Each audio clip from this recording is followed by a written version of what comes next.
In diretta molto bene Ivan Tramontozzi, che è entrato subito in circolo. Si toccano. Mamma mia!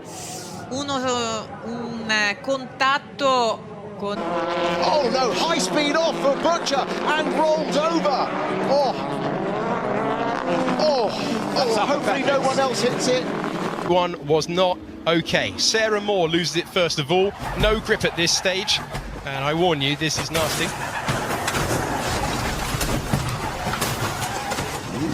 That is absolutely horrific. That is a horrible accident. Und hier sehen wir, wie es dazu kam. Kontakt mit einem Ferrari. Ein Überschlag des Toyotas und dann natürlich auch noch der Ferrari, der geht auch noch auf den Kopf. Ein Riesenunfall hier. He just braked and Mark then rode over the back of him, got in the air, and once the air gets underneath the car like that, it's a horrible sensation.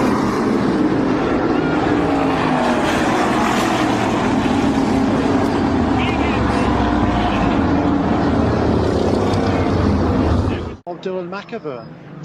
Well, the Turner Motorsport car did tyres as well as fuel, and they had a car that did not seat properly.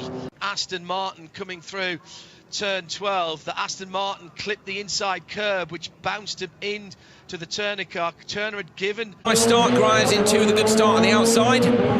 Let's see who chooses to go Joker on that. One contact, Grimes in over the first race of the day. Grimes is on his roof in the Joker, back on his wheels, hits the tyre wall.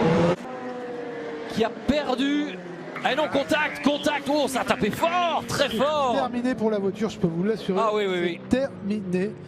Il s'est fait safety car qui. This was turn 3.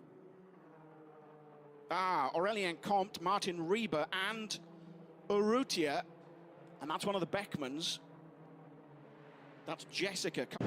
It's a long hold. Who's going to panic first and go for it? Oh dear, we've lost, unfortunately, the Bullet Racing Mercedes. We've lost a Schrader Motorsport Mercedes, one of the Porsche Caymans, the number 24 KTM Crossbow. It all kicked off. In fact, I think both of the Mercedes at the back, the Porsches in middle, back down the order, decided to go.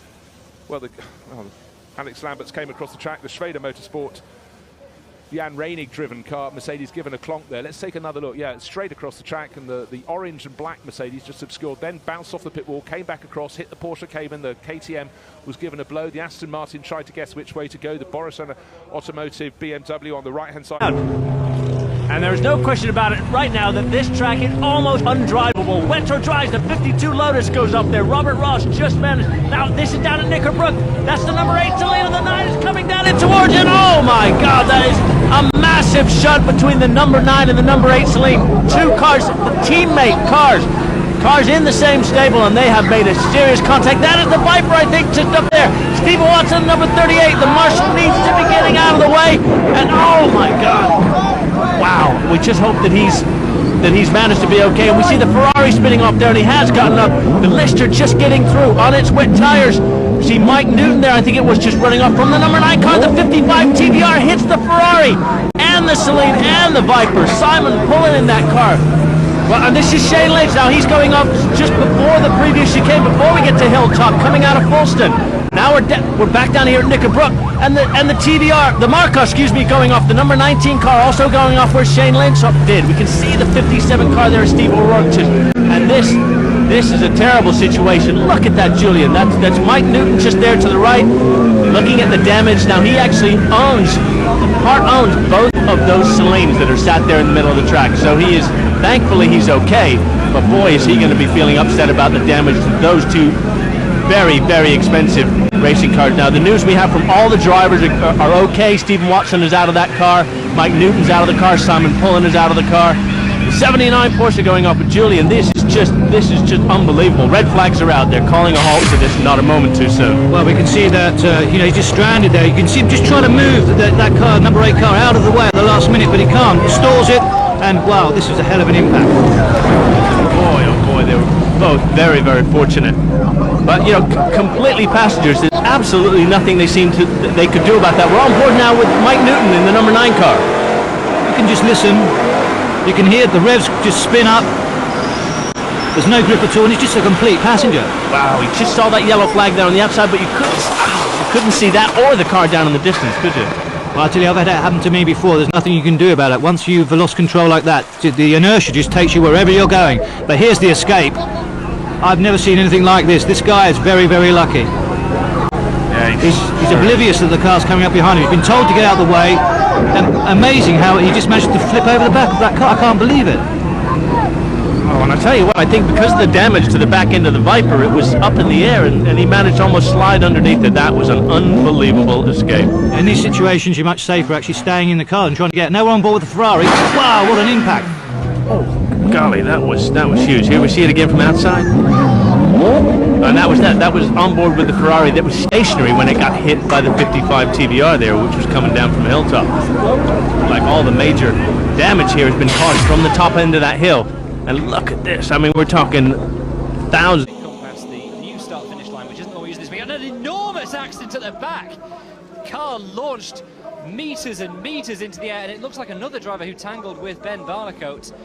And we can't quite make out.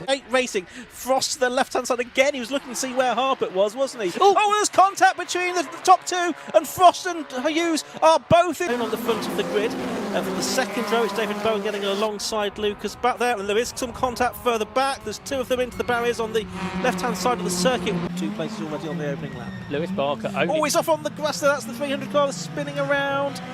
And is everyone going to get away with that?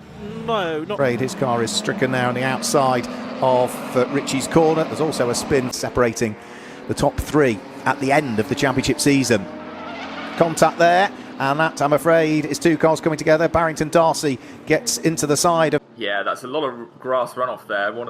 Probably one of the more generous areas, but you're just up against an unprotected Armco, showing absolutely no mercy to the rear end of that. Auch nichts mehr machen und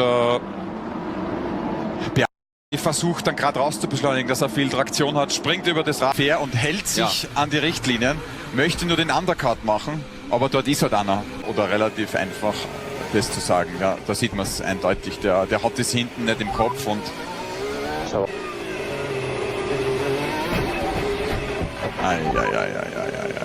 Ja, so. Der ist, das ist das Stroll. Ja. Da hinten hat es auch geduscht. Ja. Der fährt da dem Gasly ins Heck. Ja. Na, servus, da geht's auch machen, die extrem späte Attacke und dann rutscht er da rein. Voll und aber sowas von übermütig. Ja. Kann das jetzt nichts mehr machen. Ja. Das ist Torpedoart. Ähnlich wie Stroll, heute in. Wann war das mit dem Stroll? Weiß ich nicht, 50 km/h. Und baut natürlich genügend Geschwindigkeit auf, Aufprall in den Reifen. He's in the 137s. Amazing, we didn't see that. That's just but went beyond track limits. This was at the start of the race, and he made contact for another special to the inside. Not seeing brilliant run in recently, and he retires. Uses the ground there, goes down the inside, gets halfway along. Corner on the racetrack. It's a strange bit of road that can catch you out. It certainly can. That Dalhite racing up to 17th after starting. Ooh, there's the leader down in the field, and that was aggressive. That was aggressive, and Eng is right there. Oh, that's that really inviting entry there to turn 10. This is a team, Ian Wright, that came in with one goal and one goal only, and that's